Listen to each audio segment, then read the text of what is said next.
We have Indiana Fever, so I guess they are probably one of the best. I Off mean, the top, they have Aliyah Boston, which they have Aliyah Boston. I mean, really, even if that was their only pick, they still would be in one of our best because Aliyah is one of the most I hate to say can't miss. I hate to put that pressure on her, but we've seen what she can do at the college level, and it's special. Also, yeah. please notice that Aliyah did get her braces off before draft night, so we have a new look, Aliyah Boston. Yes, new look. We know that she loves the colorful hair. She still got some braids. I love the look. And then we also have Hoosiers staying close to school. Hoosiers and Grace Berger, who's going to take her talents there. She's this extremely dynamic player, and I just kept every time somebody came up on the screen, I'm like, wow, these players are fly, they are competitive, and they're just so flexible. You put them wherever you need them on the court, and they're able to make something happen. I'm really excited to see how Aliyah Boston's game is going to grow in the W. I mean, we've been starstruck by her since she came out on the scene at South Carolina. But Grace Berger, I think that she is just so dynamic and able to score in bunches in so many different ways. And I think Indiana is going to be a great fit for her because they have some young players who are feisty, competitive, and just willing to like go fight for their spot. And she's gonna definitely have to do that. Yeah, and she's from Louisville, which is not a long ride at all to Blue to up to Indianapolis. And then, I mean, the way the watch party exploded when they drafted Grace Berger, that was just a great thing because there were a whole lot of people there wearing Grace Berger shirts already. Yeah. So I think it was obviously a very popular pick for the Fever, but also it wasn't just about making fans happy. It was because she's a great player. Yeah, for sure, for sure. She said they could have gotten some extra fans though with that pick. It's So possible. I'm not going to be surprised if those Indiana Fever games are going to be jumping this summer. Yeah. Next up, let's look at Dream. They got one really good one when Haley Jones of Stanford. Yeah, I think Haley Jones is going like we've talked about her a lot that she is a guard with the size of a forward, and it just the idea of her fitting into Tanisha Wright's fast-paced offense. I mean, it's Yeah. just going to be fun. It's just going to be a lot of fun. And Ryan Howard was already tweeting last night about how excited she is to play with Haley. I mean, it just Those two players on the court. That doesn't even sound fair. just the speed, just the speed of those two players. The clutch shots, the passing, the IQ, those two players are gonna, I'm sure they're gonna feed off each other really well. Leticia Amihir There you and are. Leah Brown of Michigan, they also will join Haley Jones in Atlanta. What do you think about those three together? I mean, I think it shows that Tanisha Wright wanted some scrappers on her Mm, team and Dan Padover, their GM. They have a lot of toughness in this group and a lot of basketball IQ. And Letitia Amihir, I think we need to make sure we give her due because one of the things that she has done over the last few years at South Carolina is be incredibly unselfish. She had mm, Aliyah Boston playing in front of her, and what she did was make Aliyah Boston better every time they played.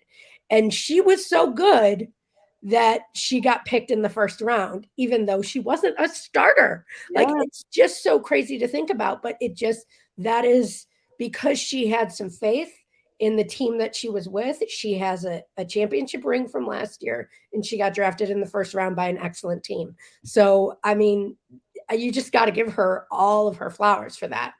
Definitely. And Bria Beal said it in her interview with Holly after she was drafted, like investing and betting on yourself. And I think that Leticia has definitely done that. And it shows in her game and now in the draft. So let's see who we have next. Dallas. Let's go to Dallas where we were just They just drafted everybody.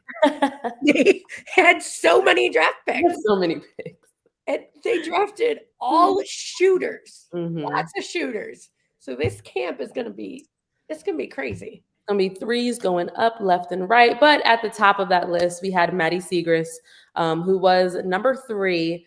Maggie, she is so much fun to watch because you talk about a player who can't miss.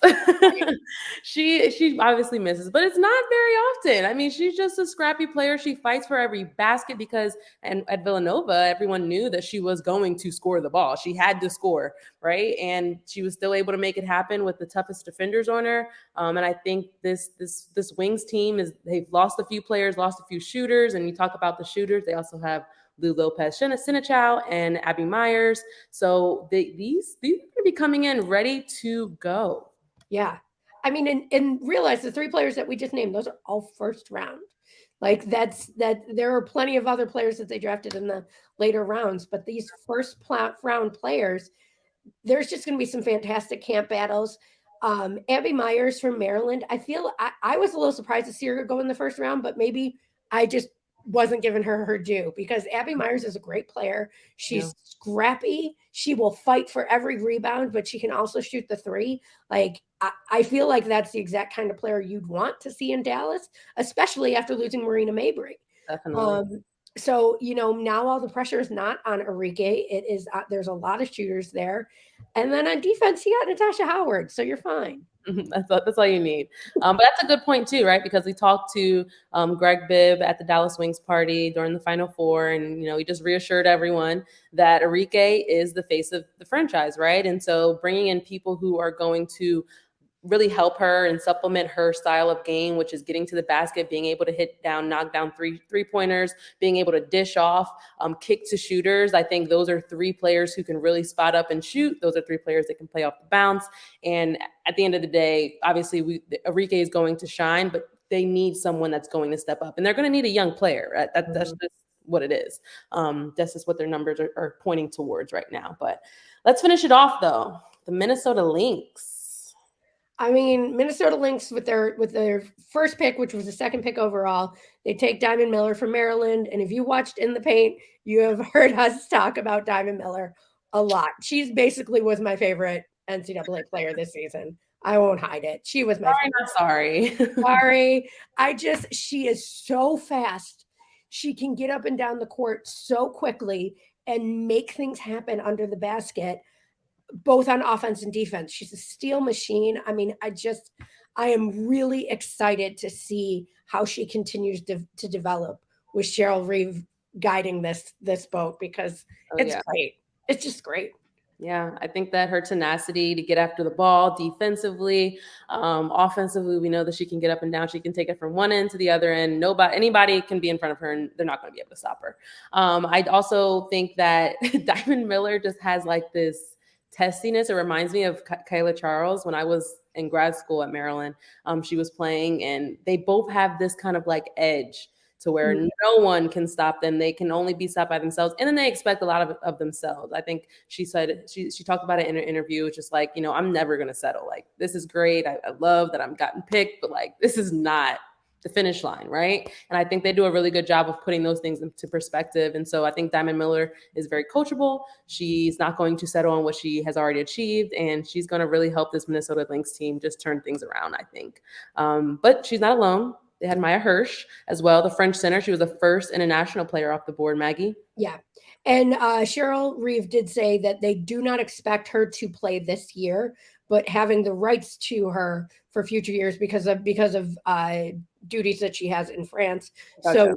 So she isn't expected to play this year, but the smart thing is now that they will have her and either be able to trade her or keep her and have this player come in. So I think either way, it was a smart, very smart draft for the Lynx, and just a good.